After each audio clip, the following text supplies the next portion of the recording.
Bonjour à tous, je suis Émilie Doré, formatrice auprès des doctorants et des jeunes chercheurs.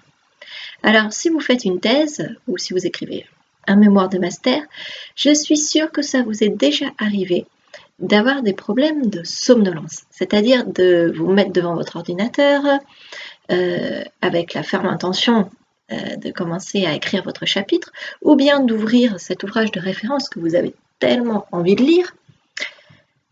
Vous commencez et puis tout d'un coup, vous êtes pris d'une irrésistible envie de dormir, d'une espèce de paresse qui vous amène à relire 10 fois le même paragraphe sans vraiment le comprendre, à avoir les idées qui commencent à battre la campagne, à surfer mollement sur Internet en perdant complètement votre temps, et ceci pendant parfois des heures.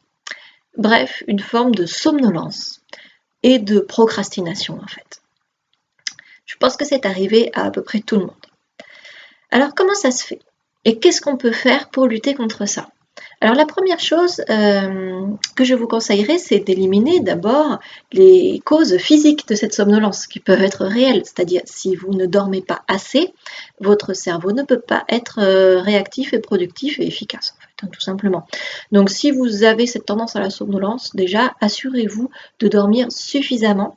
Ce n'est pas un détail, c'est vraiment quelque chose d'important quand on mène un travail intellectuel. Donc faites attention à votre hygiène de vie. Mais maintenant, en admettant que ces causes physiques, physiologiques soient écartées, que vous dormiez suffisamment et que malgré tout, même après une petite sieste, vous avez encore et toujours cette somnolence et ce manque de vitalité. Alors que se passe-t-il? Eh bien là, il faut prendre en compte les causes liées à la motivation et aux objectifs que vous vous fixez. Donc si vous somnolez comme ça, c'est que vous n'avez pas la motivation pour travailler et que vos objectifs très probablement ne sont pas clairs, c'est-à-dire que vous ne savez pas ce que vous pouvez attendre du travail que vous vous êtes proposé d'effectuer. Vous n'avez pas la notion claire de ce que vous pouvez en attendre. Et donc c'est là-dessus qu'il va falloir travailler pour changer les choses. Alors la première, quand ça vous arrive, la première réaction que vous devez avoir, c'est déjà de clarifier votre objectif. Aujourd'hui, là, ce matin ou cet après-midi, qu'est-ce que je veux faire? Quelle tâche je vais réaliser pour obtenir quel résultat? Il faut être clair avec ça. Savoir qu'est-ce que vous allez obtenir de votre travail. Pourquoi il est utile. Ensuite, il y a un petit truc que je vais vous donner qui va vous aider à vous mettre au travail une fois que votre objectif sera clair et que votre travail sera bien défini, que vous savez ce que vous avez à faire. Parfois ça ne suffit pas, il faut aussi se motiver un peu plus. Donc c'est là que je vais vous donner ce truc qui est la visualisation. Alors qu'est-ce que vous allez faire? Eh bien, vous allez vous prendre 2 ou 3 minutes, ça n'est pas une perte de temps. Vous allez vous prendre 2 ou 3 minutes avant de commencer à écrire ou bien à lire ce livre de référence que vous avez envie de lire. Vous allez fermer les yeux et vous allez vous concentrer un moment. Vous respirez tranquillement, vous fermez les yeux et vous visualisez comment vous serez à la fin de ce travail que vous voulez faire. C'est-à-dire vous vous visualisez au point, quand vous en serez au point d'avoir terminé ce travail. Vous vous imaginez vous-même avoir terminé ce travail. Alors comment vous vous sentez? Vous vous sentez peut-être soulagé, satisfait, peut-être un petit peu même euphorique, bon, pourquoi pas, peut-être un petit peu inquiet du résultat ou pressé de vous relire, enfin peu importe, après c'est très personnel. Mais en tout cas, vous vous mettez dans l'état d'esprit où vous serez quand vous aurez terminé la tâche que vous souhaitez faire. Prenez un moment de concentration pour vraiment vous mettre dans cet état d'esprit-là.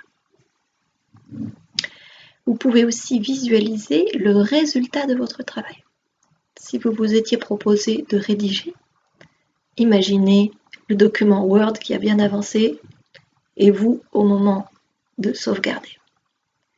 Imaginez, si vous vous proposez de lire, imaginez ce livre que vous avez entre les mains, bien annoté, ou bien les annotations, les remarques sur votre carnet de notes. Des choses matérielles comme ça. Imaginez-le matériellement. Cet exercice de visualisation prépare votre cerveau et il vous met dans l'ambiance, si on peut dire. Il vous met dans des dispositions favorables au travail. On n'est pas des machines et ces dispositions-là, elles ne sont pas automatiques, donc il faut parfois les susciter et cet exercice de visualisation va les susciter. Voilà, donc ça c'est un bon truc à essayer.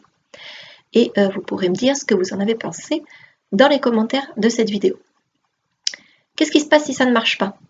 C'est-à-dire même après avoir fait tout ça, tout ce que je vous ai conseillé, vous êtes encore somnolent, bof, ça avance pas. Eh bien, respectez-vous, écoutez-vous. C'est sans doute qu'aujourd'hui, vous ne travaillerez pas bien. Il y a aussi des jours comme ça. Vos idées ne sont pas mûres, vous êtes dans une phase de réflexion, vous en avez marre et vous avez besoin de faire autre chose. Vous avez besoin peut-être d'aller à la piscine, de faire une promenade, de faire quelque chose pour vous. Ça arrive aussi et c'est aussi important de se l'accorder pour pouvoir mieux redémarrer après. Donc il faut aussi savoir s'écouter et se respecter parce que c'est pas, encore une fois, donc c'est un travail un peu créatif. Donc ce n'est pas linéaire et on a des temps qu'on ne peut pas toujours maîtriser. Et donc il faut aussi se laisser parfois des pauses pour respirer. Voilà, j'espère que ces conseils vous seront utiles et je vous dis à très bientôt pour d'autres conseils.